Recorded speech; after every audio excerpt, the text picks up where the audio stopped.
प्रश्नावली 1.1 का ये पहला सवाल है हमारे पास। क्या शून्य एक परमेय संख्या है? इसे p बटा q के रूप में लिखा जा सकता है। p और q पूर्णांक है, q का मान 0 नहीं है। इस प्रकार का ये सवाल है हमारे पास। तो हम इसको सरल करते हैं। हमें बताना है कि 0 क्या एक परमेय संख्या है, इसे p बटा q के रूप में लिख सकते हैं। तो हम लिखेंगे हाँ, शून्य एक परमेय संख्या है। शून्य एक परमेय संख्या है क्योंकि हम इसे 0/1, 0/3, 0/5, 0/-7 के रूप में लिख सकते हैं। जैसे 0/1 है तो मतलब p बटा q के रूप में है, और हम यहाँ देखते हैं कि q का मान 0 नहीं है। यहाँ q 1 है तो q का मान 0 नहीं है। इसी प्रकार से ये लिखा 0/3, तो हम लिखेंगे 0/3। इसको हम p बटा q के रूप में लिख सकते हैं, जहाँ q का मान 3 है और 3 क्या है, 0 के बराबर नहीं है। ये लिख सकते हैं हम 0/-7, तो ये p बटा q के रूप में लिख सकते हैं। p बटा, कोमा लगा देना, p बटा q के रूप में लिख सकते हैं, जहाँ पर q का मान -7 है। ये 7 0 के बराबर नहीं है।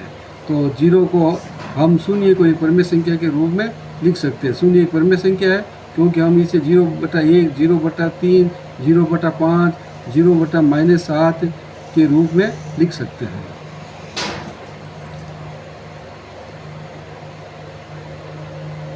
दूसरा सवाल है 3 और 4 के बीच 6 परमेय संख्या लिखनी है। तो 3 और 4 के बीच में अनंत परमेय संख्या होती है, तो हम कोई भी परमेय संख्या यहाँ लिख सकते हैं। 3 जरूरी नहीं है कि जो किताब में आंसर है वो भी लिखो। 3 और 4 के बीच में परमेय संख्या लिखनी है। तो पहले हम क्या लिखेंगे यहाँ पर कि 3 और 4 को परमेय संख्या के रूप में, परमेय संख्या के रूप में लिखने पर, परमेय संख्या कैसे लिखते हैं, बट्टे में लिखी जाती है। तो हम ये लिखेंगे यहाँ पर 3 व 4। यहाँ बट्टे में कुछ नहीं है तो अपन तब से क्या मान लेते हैं, हम 1 मान सकते हैं। 3/1 व 4/1 परमेय संख्या हो गई है। अब हमें 6 परमेय संख्या ज्ञात करनी है, तो आप 6 से ज़्यादा 7, 8, 9, 10 से गुणा कर सकते हो। तो हम यहाँ क्या लिखेंगे, अंश व हर को 7 से गुणा करने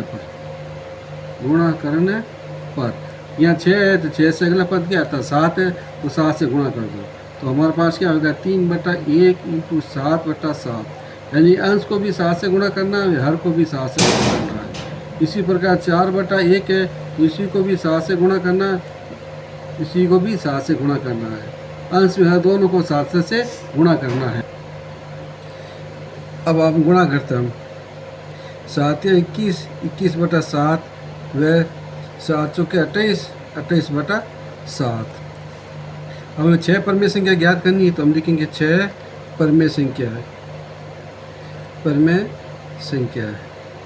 21 और 28 के बीच में क्या आता है, 22, 22/7, 23/7, 24/7, 25/7, 26/7, 27/7, 27/7। 1, 2, 3, 4, 5, 6 परमेय संख्या हो गई। तो अपरमेय संख्या आप 10 से भी गुणा कर सकते हो। जो मैंने यहाँ लिखा 7 से गुणा, आप 7 से भी कर सकते हो। 8, 9, 10, 100, 1000, 10,000, किसी भी संख्या से आप गुणा कर सकते हो। तीसरा सवाल है 3/5 व 4/5 के बीच 5 परमेय संख्या ज्ञात करनी है। तो 5 परमेय संख्या ज्ञात करनी है तो आप है ना 6 से गुणा कर सकते हो, 7, 8, 9, 10 किसी भी संख्या से गुणा कर सकते हो। 6 किससे गुणा करोगे, उत्तर जो आएगा वो सही होगा। 7 से गुणा करोगे जो उत्तर आएगा वो भी सही होगा।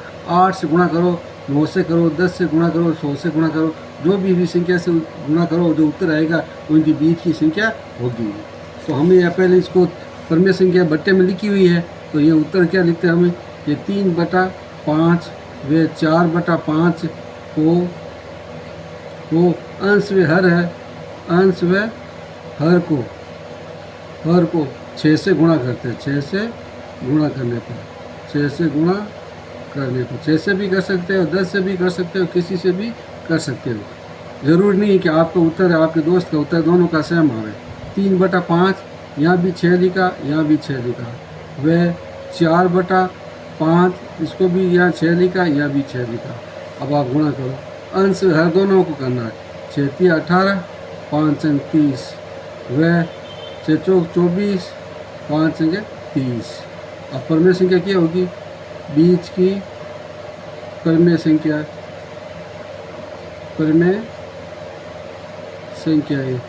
तो 18 से लेकर 24 तक 19/30, 20/30, 21/30, 22/30।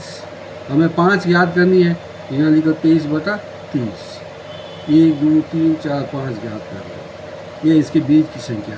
किताब वाले ने क्या किया, इसको किताब में ऐसा लिखा है हमारे पास कि 3/5 है, वे 4/5 के बीच 5 परमेय संख्या याद करनी है। तो उसने क्या किया, ये जो हमने आज 6 से गुणा किया था ना, तो वो किताब में उसने 10 से गुणा किया। तो हम यहाँ क्या लिखेंगे कि अंश व हर को 10 से गुणा करने पर, 10 से गुणा करने पर। तो 10 से गुणा कैसे करते, देखो आप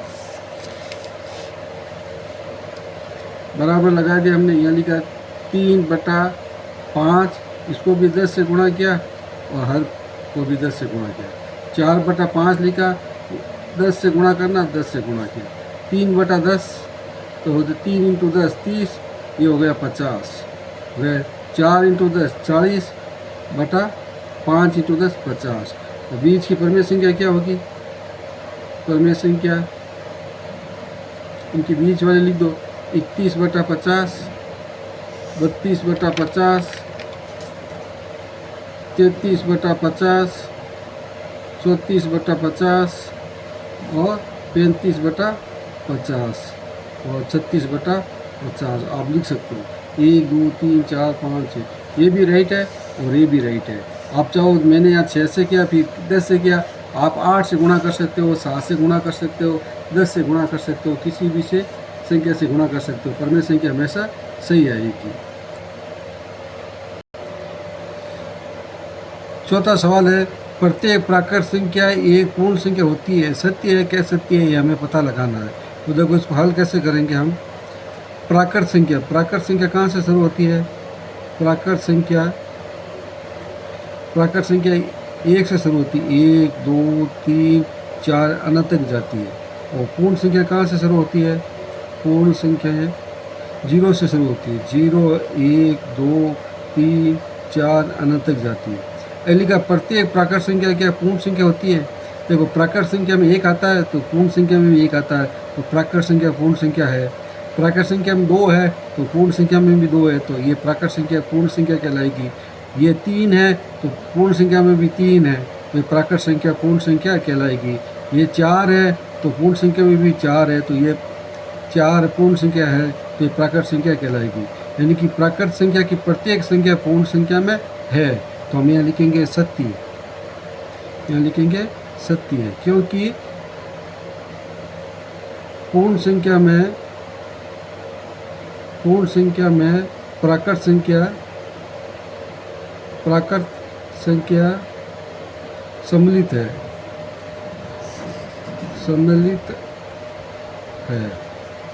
ये कथन हमारा क्या है? सत्य है। इसी प्रकार से दूसरा सवाल लेते हैं हम। दूसरा है, प्रत्येक पूर्णांक एक पूर्ण संख्या होती है। पूर्णांक का मतलब होता है माइनस प्लस की संख्या सम्मिलित होती है। पूर्णांक के अंदर क्या होता है? संख्या -5, -3, -2, -1, 0, 1 2 3 4, ये जो अनंत तक चलती है। पूर्णांक माइनस की संख्या और प्लस की संख्याओं का समूह होता है। धनात्मक और ऋणात्मक संख्याओं का एक समूह होता है। जबकि पूर्ण संख्या होती है ना, पूर्ण संख्या हमने पहले बताया था कि पूर्ण संख्या 0 से शुरू होती है, 1 2 3 4 और अनंत तक जाती है। देखो 0 इसमें भी है, 0 इसमें भी है। एक इसमें भी है, एक इसमें भी है, 2 इसमें भी है, 2 इसमें भी है, प्लस की संख्या सब इसमें है, लेकिन यहाँ पूर्णांक में -5 है, लेकिन इसमें माइनस नहीं है। यहाँ -3 है तो यह -3 नहीं है। यहाँ माइनस की संख्या है लेकिन इसमें माइनस की संख्या नहीं है, तो ये कथन क्या है? असत्य है। तो हम ये लिखेंगे असत्य, क्योंकि पूर्ण संख्या में ऋणात्मक संख्या नहीं होती है। ऋणात्मक का मतलब होता है माइनस की संख्या नहीं होती, ऋणात्मक संख्या नहीं होती है, इस कारण ये कथन क्या है? असत्य है। अब अगला सवाल लेते हैं हम। अगला तीसरा है, प्रत्येक परिमेय संख्या एक पूर्ण संख्या होती है, ये पता लगाना है। तो परिमेय संख्या को हम P/Q के रूप में लिखते हैं, भिन्न में होती है। तो परिमेय संख्या हमारे पास क्या होती है? परिमेय संख्या देखो, परिमेय संख्या को हम ऐसे लिख सकते हैं 2/7, 1, 0, 5/2, माइनस प्लस में लिख सकते हैं। और पूर्ण संख्या क्या होती है?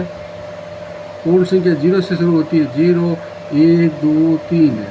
तो 2/7 है ना, 2/7 परिमेय पूर्ण संख्या नहीं है, पूर्ण संख्या नहीं है, पूर्ण संख्या नहीं है। तो कथन क्या है हमारे पास? असत्य है। कथन क्या है? असत्य है। परिमेय संख्या भिन्न में होती है, जबकि ये पूर्ण संख्या भिन्न में नहीं होती है। या आप ऐसे कह सकते हो कि पूर्ण संख्या को हम P/Q के रूप में नहीं लिख सकते हैं। प्रश्नावली आपके समझ में आई होगी। लाइक करना है, अपने दोस्तों को बताना है, और आप कौन सी प्रश्नावली आपकी स्कूल में चल रही है, कौन सी आपकी समस्या है, तो आप मेरे को बताना है। धन्यवाद।